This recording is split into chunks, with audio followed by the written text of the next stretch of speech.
I'm delighted to be here to meet with the OASIS group and to give a presentation of some of my research at this point, and we have another meeting afterwards with the OASIS group. Now, Michael will have handouts for you. I think some of you may have got them already. And one of the things that he correctly noted is there's far too many of them to do in 45 minutes. This is the Reader's Digest, or the edited version, that I want to present to hit the highlights. And in the discussion, we can dip in and out of various aspects that you want to talk about, but all of the slides that are related to the various research examples I have here are in the full package so that you have a chance to read them. I didn't provide a bibliography of the various papers that are cited in there, but I can get that to Michael as need be. So this afternoon, what I wanted to do is first set the context about the UK being the world's leader in replenishment and putting items on the shelf. And then we'll look at the issues of on-shelf availability and out of stocks, or OSA and OOS as we call it.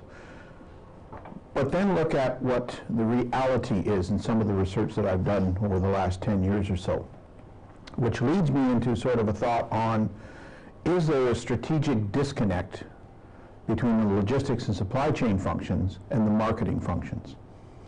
And I should explain that when I first started in academia in 1990 at the University of Calgary, my MBA was in marketing and distribution systems. So I'm one of these guys who has a foot in both camp and is an expert in neither. I've taught marketing and I've taught logistics and supply chain. And if you've seen my textbook and those kinds of things, there is a link between both of them in theory, but it doesn't always manifest itself in practice.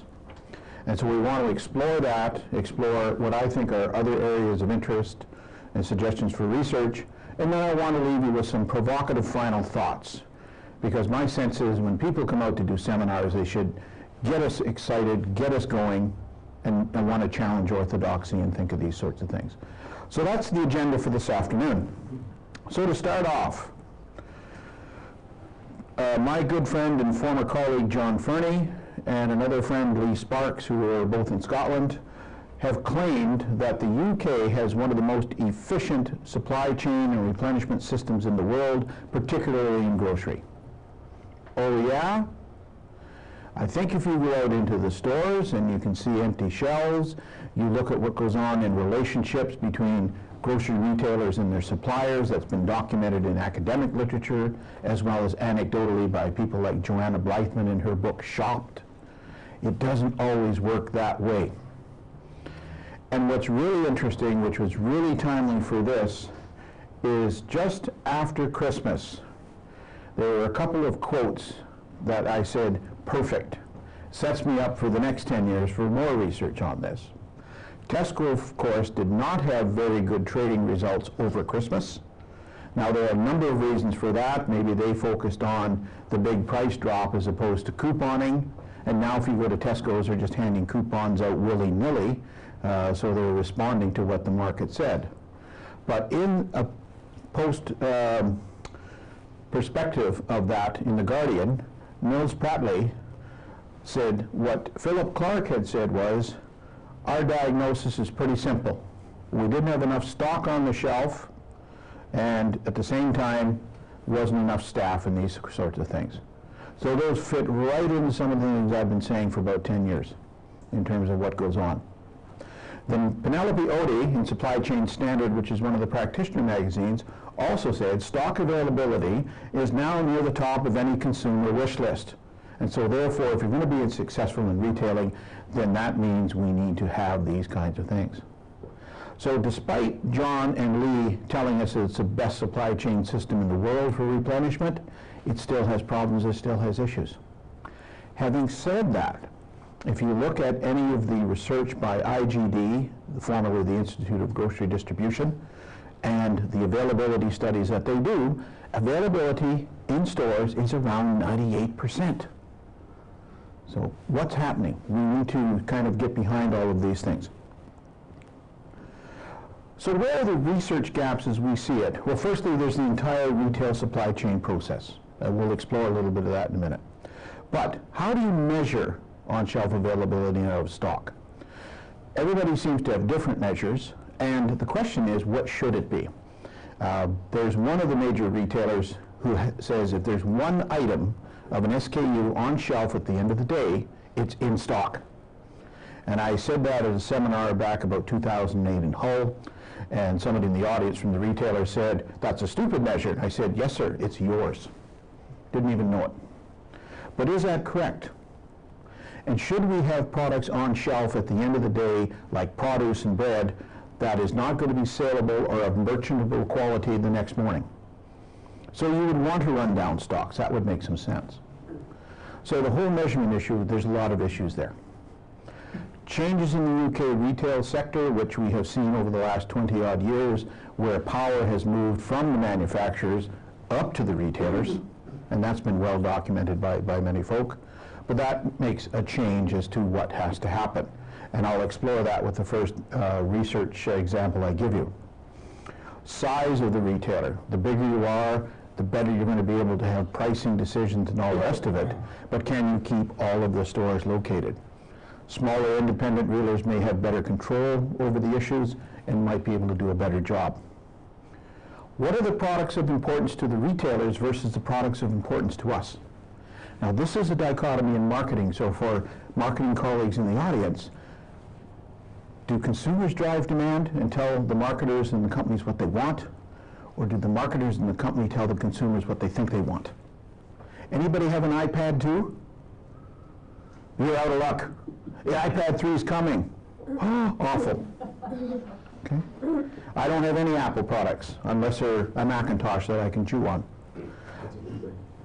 Bought it off eBay. Yeah? But it's all of those kinds of things, and that debate has gone on in marketing probably for 40 years and will continue to run, and we don't want to explore that. But what do we want? I was at Metro Real's Superstore in Dusseldorf in Germany, where they sort of showcase all their technology and their whizzy bits. And they had a row of ketchup on an aisle that went from here back to the back row. And I lost track of how many different types of ketchup there were. Do we need all those different types of ketchup as consumers? I don't know. Where are the products located? Are they at the distribution center? Are they on the shelf? Are they in the back storeroom? Do the firms even know once they come into store? And lastly, this idea of a demand chain versus a supply chain. Are we really pulling goods through as consumers? Are we getting what we want? So, moving on from that, I think there's sort of four main actor groups affecting all of this. One is senior management. What does senior management, such as Philip Clark at Tesco or Andy Clark at Asda, what do they want? What are they looking for? What are the directors looking for? What do the marketers want? And these are the merchandisers in store, but also the buying groups, the traders and all of that, trying to buy things. What do the logisticians want to do? Get it there conveniently, get it into place, and then they're done with it. And what do we want as consumers? So these are the four areas that have been sort of focus of what I've been doing in research in the last 10-odd years. Firstly, we know well what consumers really do. This has been documented by Corsten and Grew and Martin Christopher and Phil Sherry way back in the Journal of Retailing in 1979. Okay?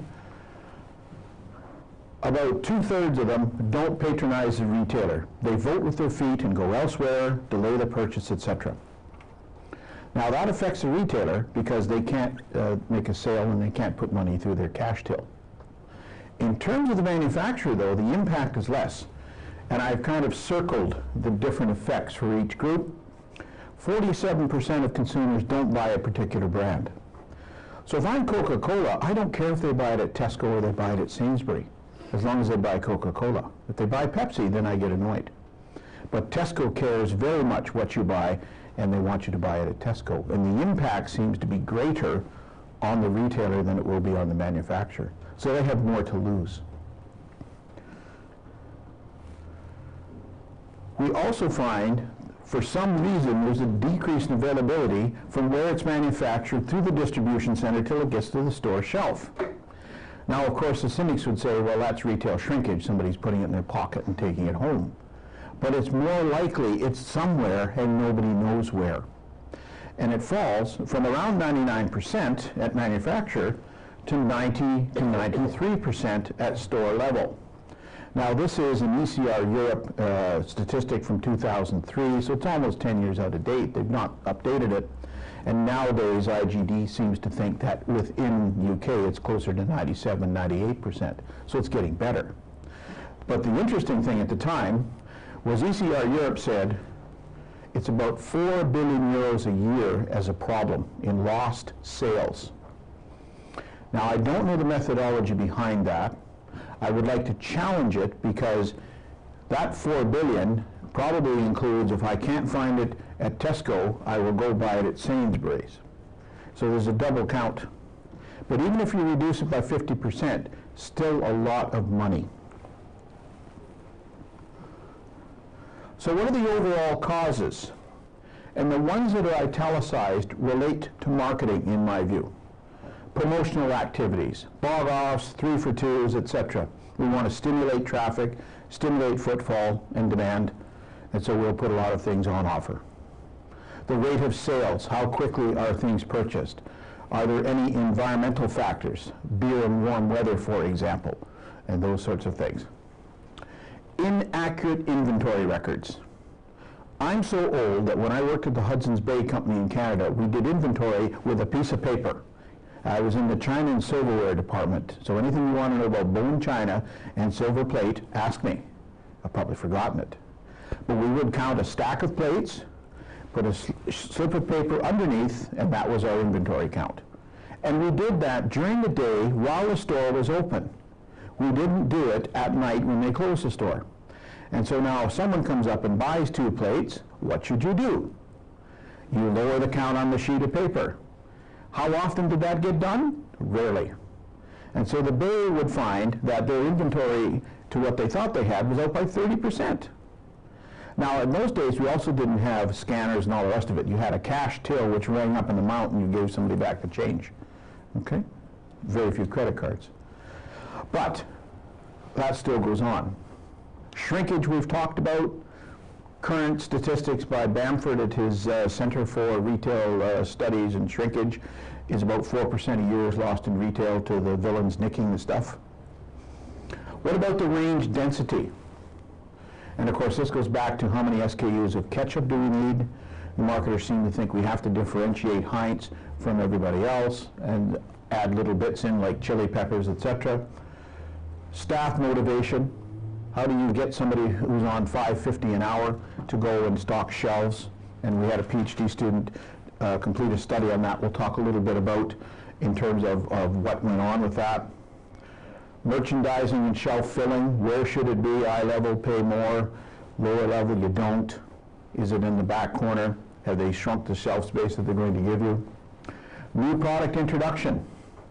You're very close to one of the test markets here, at least used to be. The 2 areas in the United Kingdom that have always been used for test marketing new products have been Newcastle and Swindon, because they apparently fairly represent the entire British population. I don't know about that, okay? But that might not still be the case, but those things come in from time to time and have an effect on what you have on shelf. And lastly, packaging. We don't have time today to talk about the shelf-ready packaging techniques that people are trying to do to get the stuff on the shelf, get it sold, and get more stuff and replenish it quicker. Okay.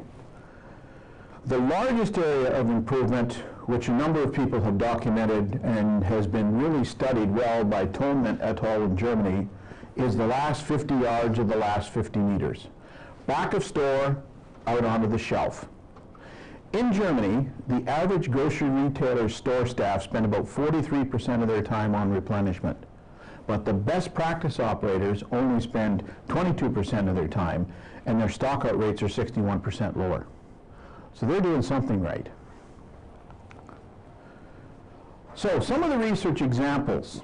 This first one focuses on senior management ideas and strategy. And we went in to have a look at reducing excess inventory in-store waste with one of the major retailers. They wanted to improve their availability and inventory management. So we went through and mapped the entire process. We talked to buyers, we talked to merchandisers, we talked to the logistics people. Okay. Now the interesting thing that came out of this, whoops, was that the buyers hold the key to the closet. Buy it cheap, buy lots. This firm is focused, like about 2 or 3 of them, on everyday low price. Their view was, we want to do everything to get the best price for our consumer. Okay? They were willing to accept, well, we said we could find them 250 million pounds a year of just profit to the bottom line if they reshape some of their processes. They put KPIs onto the buyers for waste and all the rest of it. They were willing to accept that as collateral damage to have their everyday low price policy and strategy in place. Fair enough. They paid our bill, we left. This is some consultancy we did through the Institute, and away they went. Okay? Now, that doesn't sound very clever, but that was one strategic approach. And so what the net result for them was, there was stock that was in the back room that nobody knew about because it had been on promotion, and the buyers are saying, the promotion's running and it's successful, then all of a sudden when sales drop off, stop. In the meantime, the pipeline is still full of product. This company had 39 weeks supply of champagne in Northern Ireland. Now, all my Irish buddies drink Guinness, so I was surprised that there was a lot of demand for champagne. But what are you going to do with the stuff? And then when they put the same product on promotion later, do they go and get the stuff out of the back or wherever they put it? Do they heck, they go get more. So they just had all sorts of stock all over the place. But nobody would accept responsibility or accountability for it, and the company wasn't interested in changing their strategic focus and their KPIs for folks to make that work. Okay? So the inefficiency is inbuilt and continues to this day. The second one was actually looking at one of the major retailers after they had a disaster in the mid-2000s with some of their inventory practices, warehouses, etc. We wrote this paper up. We were able to shadow this firm as they did their activities and do an in-depth case study of the Scottish market. We were delighted that we received a highly commended award from Emerald for that paper that year in that particular journal. But basically, we wanted to look at what were the impacts of promotions, what were the impacts of the internet stores, what about convenience stores, and the nice thing of Scotland is it's a microcosm. Everybody treats it like a separate country, even though at the moment it hasn't gone out to be a separate country yet. But they replicate all the distribution centers in the central belt between Glasgow and Edinburgh, which is where most of the population is anyway. So you can treat it like its own little country like Iceland or, you know, Lithuania or one of these places. So we're able to do that. What did we find? Interestingly enough, we debunked the myth that internet stores have worse availability. Okay? Why? Because this particular retailer had made allowances for that. They had more storage space at the back of store. At the same time, the personal shopper who looks after your order and goes out and picks it from the shelf, they filed daily reports. And so they had much better management control and a better handle on what was being sold, what was on shelf, than they would normally if it wasn't an internet store. The promotional items was also better. So we debunked that myth, that promotional items have worse availability. We think it's because both store management and the supplier pay close attention to the stuff, especially when they're end cap or aisles. Okay? And a lot of the suppliers I've talked to, and we've talked about vendor managed inventory, and you say, well, doesn't that cost you more money because you don't get money until you put it on shelf and they sell it and all the rest of it? And they say, no, you know what? The retailers really can't handle this and handle the replenishment well enough. We'd rather do it so they don't screw it up. And this goes back to the 47% of Coke doesn't want Pepsi to be purchased, so Coke will make damn sure their products are available, and they'd rather do it themselves. Okay? Now, there's been some discussion lately in the literature that maybe VMI isn't the best thing to happen. That debate still runs. But it's interesting that the suppliers do like it at the moment because it gives them better control over the situation. Convenience stores, on the other hand, no way. 90 versus, you know, the usual 97% of availability. In fact, for this particular retailer, they were lower than their competitors in the UK. The problem with convenience stores, especially ones the size of this seminar room, is you don't have enough space. You also don't have enough staff. Your demand is all very screwy, but typically tends to be end of day or early morning and those kinds of things. And replenishment, especially if they're in city centers, is also a challenge. Now, colleagues in logistics and supply chain at Westminster University particularly have been looking at this problem of city logistics. How do you replenish small stores, inner cities, and be environmentally friendly, and on and on and on. So this, to me, is an area for really, really good research and practical ideas over the next, 5 or 10 years. How do we make the small convenience stores better? Moreover, when you have a lot of them who are sort of what you might call mom and pop operations owned by families, or they banded together in this association like NISA, okay, they could benefit from this kind of activity to make themselves more competitive with the bigger retailers. The third one was something that we did for IGD and ECR UK as a project in their availability subgroup back about 2 or 3 years ago. And what we looked at was a major UK retailer and also fruit juice, fresh fruit juice by one of the major manufacturers. Can't tell you who, but it's not these guys here in these little packs that we had for the lunch. And so what we're able to do is get the in-store electronic point-of-sale data, and in fact, we were able to compare that to the master database of stuff from Tesco that is handled by dunnhumby. Now, this wasn't Tesco. This is another retailer. And we were able to talk to dunnhumby and say, can you help us in terms of your measures for loyalty and all of these kinds of things to try and get some sense for this? Now, what was interesting is we found that the most profitable products tended to have the worst availability versus sort of the B or C class category types of products which had the best availability. Now, somebody would say, well, that's probably because the most popular ones and the most profitable fly off the shelf fairly quick, so it's difficult to keep them in stock. That's partially true. But if you went out and actually had a look at the store shelving, they just didn't pay attention to this. So do the retailers even know where they're getting their money from? We had to do a little digging to come up with a profitability index here, and we had to, say an average is here and are you on either side of the line of it. But when it gets down to individual SKU profits, and you have 25,000 SKUs in a major retail store, how do you know which ones are the good sellers and make you the most money? And it's only by knowing that then you can go out and look at the measurement techniques and the availability to be able to say, that's how we can correct it. We came up with a bit of this, a matrix, as shown here, to say, well, this is what you want to do. If you want high availability and high profits, you want everything moving up into this quadrant here. And so your challenges are, if you've got low availability in very profitable products, you need to better the availability. Alternatively, you want to either try and get your low profit products into a high profit situation if there's lots on shelf, or start reducing stock. And this leads us to the idea of starting to cull excess SKUs, which we'll come back to near the end. Okay. Switching out of grocery, we've done a little bit of work in clothing. And the advantage there is when I was at Heriot-Watt before I went to Hull, we had the George Davis Center for Research Excellence, and this is George Davis of Asda George fame and Per Una and what have you.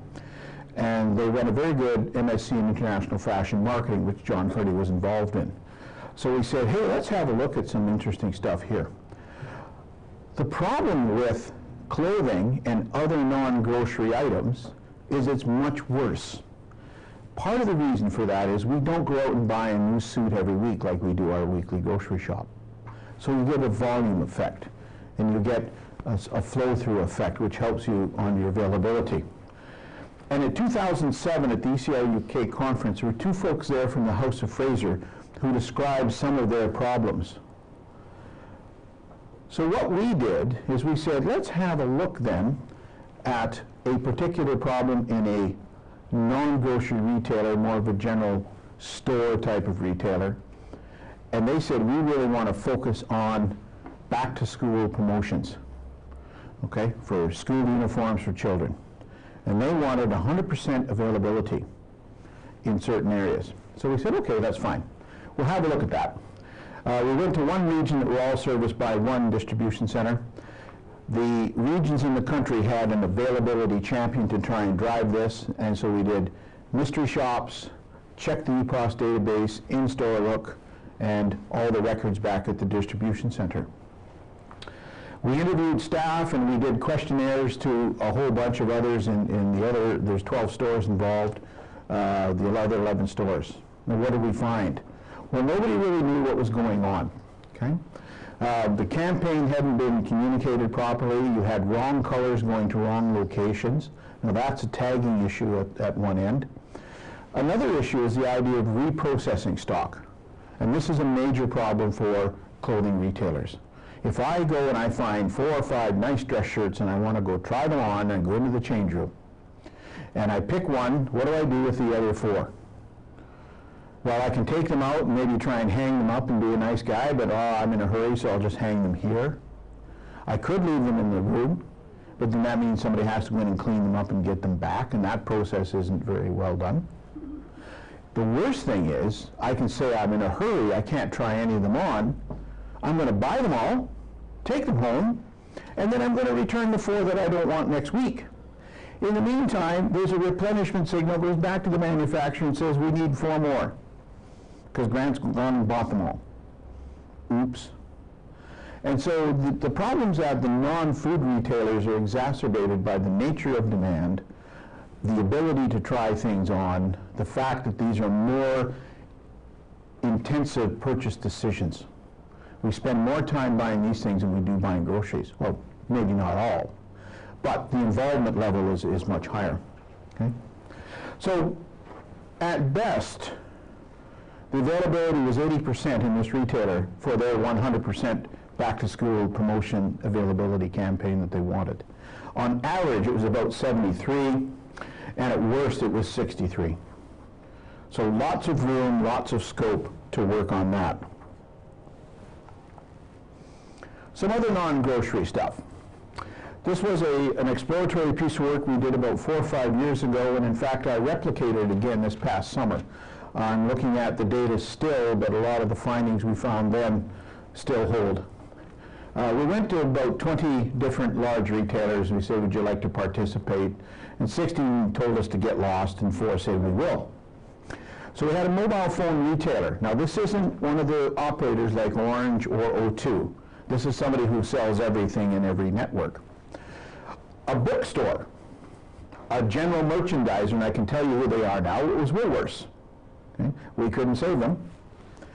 And an electronics organization. So what we did is we went out and interviewed managers, store managers, general managers about availability, how they did forecasting, what kind of delivery techniques, whether they did any collaboration, what did they see as they needed for improvement in their OSA and OOS. There is a graph that's in the main copy of the text which breaks down all the within case studies, but generally what we found, the non-grocery retailers aren't as focused on on-shelf availability. Now if you're selling the volume of groceries that the big retailers, food retailers do, 25,000 SKUs, you better be focused on making sure your operations are correct. So they have more of a vested interest to do that. I'm not saying that the non-grocery guys don't, but it's not high on their agenda. One of the constraints we found, or some of the major constraints, were poor supplier performance, especially in electronics. We can't get the iPads from Macintosh. There's a problem. We can't get this from Sony. And so you think back to the work that John Fernie had written about with Sparky on looking at supplier control back in the 1980s, that still seems to be the case in the non-food sector. Okay? They don't have an industrial association like IGD or ECR acting on their behalf to help them move or transfer power up the supply chain or down the supply chain to the retail end. Okay? So they're humbled by that. IT systems weren't very good. They have a lack of investment in stock to be able to have availability on the shelf. In fact, availability is zero at the mobile phone store. And it's not because they're poor, it's because it's all in the back room. So on the shelf, it's absolutely zero. It's an empty box. An interesting concept I hadn't figured on when we went in and talked to these guys. It's obvious, and anybody who's bought a phone, you know that. But yeah, they don't look at availability in the same way.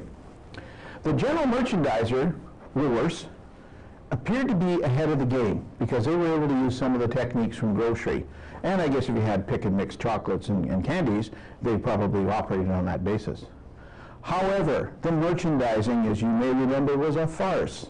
You walked into a Woolworths store and it looked like a jumble sale. There was cardboard boxes in the aisles and all the rest of it in the merchandising. And who would want to shop in there? What kind of an experience is that? It's poor. So, of course, they went out of business in late 2008. Oddly enough, they're still around Germany. There's one in Heidelberg and a few other places. I don't think they're owned by the same people. The trends from the replication study we did this summer appear to be the same. We got some more retailers this time, I think about another 2 or 3. And we had also different little retailers as well. Same issues seem to be here. So again, for me, this is an area of research, and it's a gold mine, I think, over the next few years, is to get away from grocery. We've done it to death. We've got it almost to 100%. It's not interesting anymore. This has more interest and more attraction to me at this point. Human resources. This relates to a PhD study by Alex Trotrums, my former PhD student who is now on staff with us. Labor, of course, is your second largest retailing cost. And this is why I'm convinced the food guys want to get labor out of the picture. That's why the move to self-service, RFID, so the products scan themselves, take the money out of your bank account, and all the rest of it. This is where they would like to go. And then you would go into a supermarket and there'd be nobody there. All self-service. We are probably 3 or 4 decades away from that ever happening, if it does. Okay, it won't be in my lifetime. RFID doesn't work well at the moment. It's affected by metal. The reading range isn't very good. It's expensive. Even a cheap passive tag is still about 5 or 10 cents, and you're not going to put that on a 29-cent tin of beans. Ain't going to happen. Case level, pallet level, sure, some applicability. So what's the way forward? Just as an aside, Tom Sherrod at the University of Southampton in his engineering stuff stimulated some thinking for me last year at a seminar, showing me the new QR codes that you can read with a smartphone. And apparently you can go by a shop on Oxford Street with your smartphone and read this thing 30 meters away. That to me has more attraction and more appeal to be a workable technology than RFID. So I think that's going to be sort of the next step. We'll see. Watch the space. How do you manage the human resources within an organization? What Alex did is he looked at 6 grocery and non-grocery retailers in Germany and in the UK. Now, why Germany and Austria? Because he is from Germany and can speak the language, and we thought it would be interesting to have a look at a comparison between retailers there and here. What did he find? Well, oddly enough, the way that organizations work in retailing with their people can fall into one of 4 types. You can have a store-based retailing where you give more decision-making or interaction power to the employees because they have a much higher impact on the system. You could have, at the other extreme, an outlet where there's low interaction and there's low impact on the system. They're just order takers. If you have high impact but low interaction, then you have a customer care focus. So you design the replenishment system in a way that they can work with it, interrogate it, but they can't really make decisions on it. And then you can have an operations focus where employees concentrate on the process to replenish rather than individual consumer needs. So now we start mixing the operations imperative with the customer or the consumer imperative. At what point do we want to have interaction with people? Now we did a DIY here, And the DIY is actually one that is very much store-based retailing, because we have to buy a bathtub or tiles or something that works, and we need product knowledge, and we need installation knowledge. And so they were the firm out of the ones that we examined that probably fit this category the most. Okay, the grocery guys didn't. They were much more somewhere kind of around the middle. So there's some work to do on this yet, I think, to empirically test this across a wider range of things. But it was a very, very interesting exploratory study.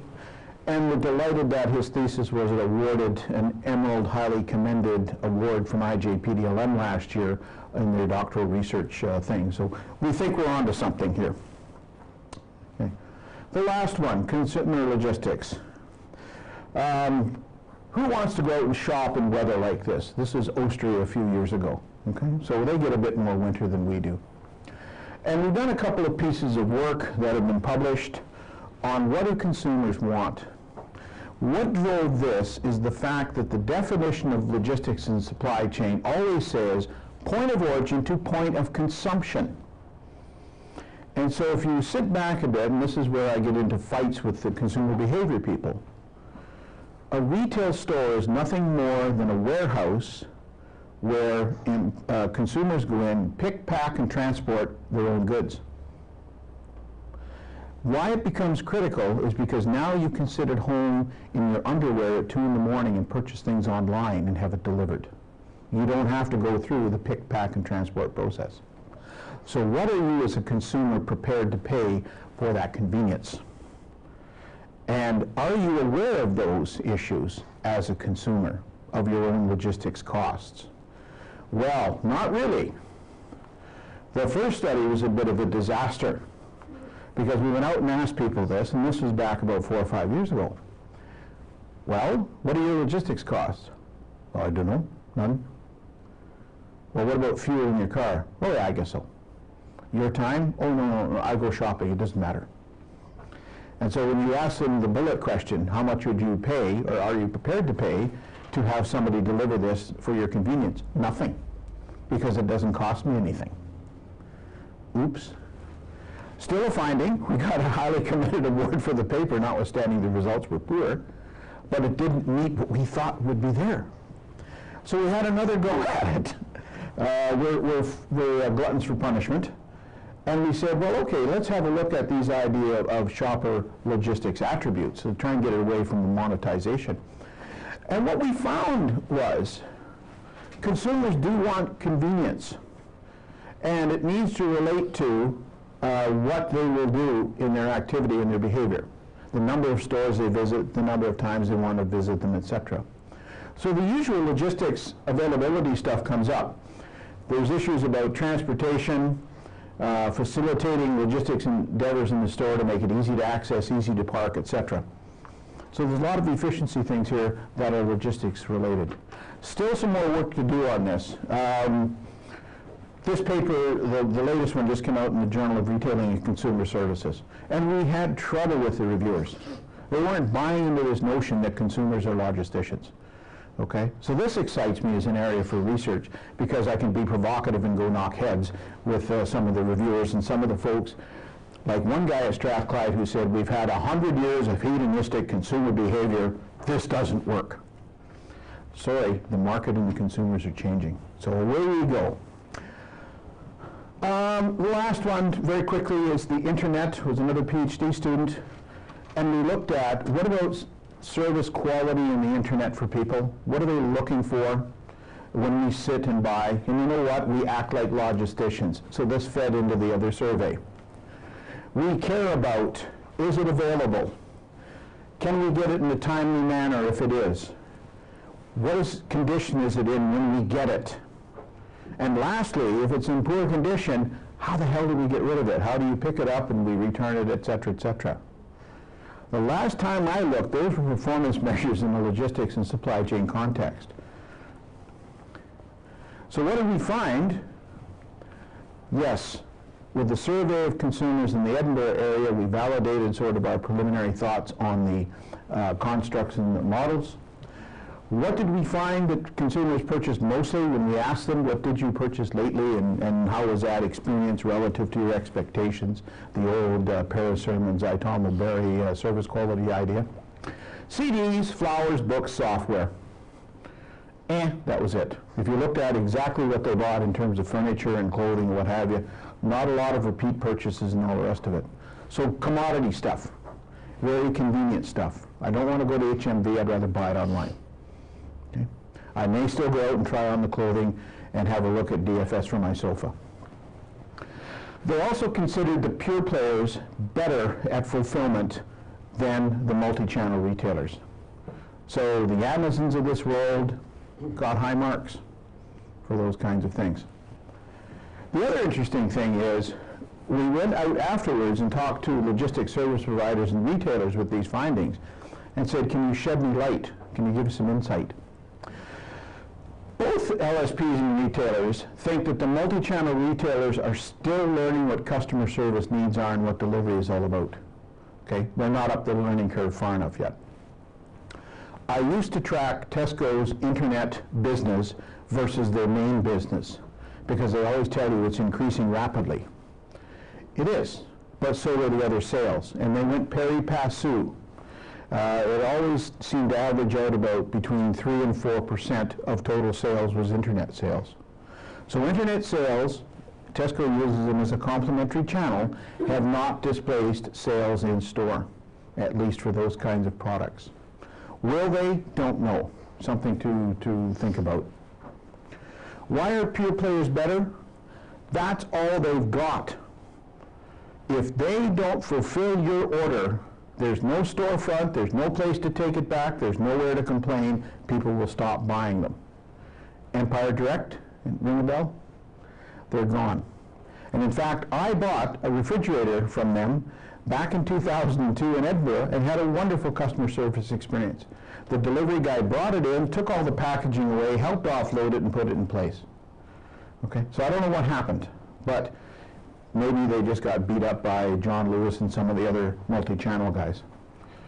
Okay, dissatisfaction with product condition and returns means the retailers need to do a bit better job with packaging and those kinds of things.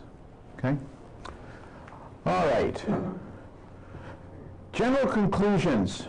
I want to get right to my strategic disconnect. We're very good at being efficient and moving products through a supply chain up to back of store. And after that, we see things start to fall apart. So what does that mean? Where do we go from here? Well, back to senior management. What should their goals be? How should they interact with employees? How should they interact with consumers? What about this idea that the retail store is nothing more than a warehouse? Okay, if we accept that, then we might get away from some of the merchandising and things that we need to do. But that's not going to work in every situation. If you're buying high-value clothing items and all of those sorts of things, you don't want to go into a Walmart type of warehouse location. Okay? The human resources, I still think, has some traction and will feature in stuff we're doing in a while. Now, some provocative final thoughts that would stimulate our debate. Why don't we ban all the fossil fuel traffic in urban areas and depend only on public transportation or the internet? Okay. Why do we have to have cars running into the city? The question becomes, what about the level and intensity of public transportation and who should pay for it? We need to get the consumers out of the stores and the city centers from a green perspective. Why not build more motorways to reduce congestion? My litmus test is the M8 or A8, depending on where you are between Glasgow and Edinburgh. 40 miles, and it's a farce. It takes you over an hour to go from one city to the other. I compare that to the Highway 401 around metropolitan Toronto, which is the same population base, which is 12 lanes, 6 express and 6 collectors, 3 on either side. So why shouldn't we do that? But of course, that leads us to the idea of NIMBYs and cost and all the rest of that. And we're seeing a lot of that focused right now in the HS2 issue for the trains. Okay? I think we should probably regulate major retailers regarding consumer and retailer relationships, tax evasion, you know, the Vodafone situation, numbers of stores, etc. Why not regulate public transport providers? I'm a little dissatisfied with how some of them operate within this country, including some of these folks from Scotland, the first group, and those sorts of things. And lastly, why not reduce the number of SKUs? Consumers don't need all that choice. It's a farce. They need one brand of ketchup, maybe a few different sizes, and a couple of optional flavors. Okay. With that, thank you for your patience, and I look forward to answering any questions or going through the debate here. Okay? Thank you very much. Thank you.